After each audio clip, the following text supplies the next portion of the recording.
Now, these are the 4 type of question you will get. The first type of question, this is the first type of question in which the question type is complex. Complex in the sense, they will ask you to analyze, they will ask you to interlink things. These are, I feel personally, very tough. The second type of question is like a GS answer. GS2, GS3, GS1 like that. So they will give the direct, see, they are directly asking the basic principles of Citizen Charter. So we can copy paste our notes. There will be questions like this, especially from the governance topic, in the probity in governance and some of the topic, direct question will be there. Third type of question is they will give the quote, 3 quotes they will give. And they will ask you, what do you understand by these quotes in present context?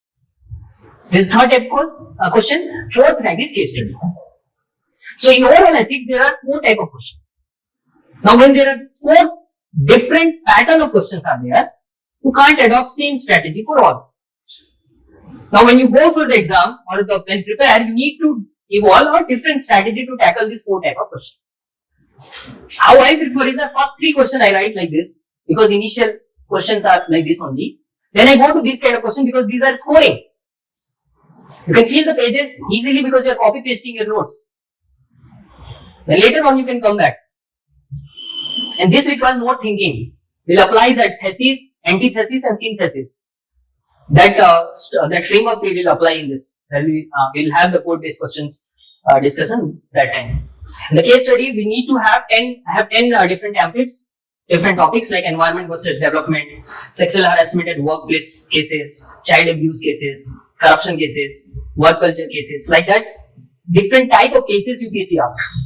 So that if we are having the template for each, what ethical issues, what ethical dilemma, what course of action can be taken, we can make that more, you can say that predictable. So that we can save our time in the case studies. Okay. So that is going to be the strategy. Here we rely more on the notes. Understanding requirement is less. Like e-governance, what do you understand by e-governance? What are its features, significance, challenges? What do you understand by good governance? What are its principles? What is a citizen charter? What are the challenges? What do you understand work culture? What are the principles? These are direct questions. Less important, I mean the efforts will be less, but scoring. These are difficult questions. These requires more understanding and internalization. They will link the ethics with any topic, like war they are interlinking. And what you will write, that becomes difficult. Those are not direct questions.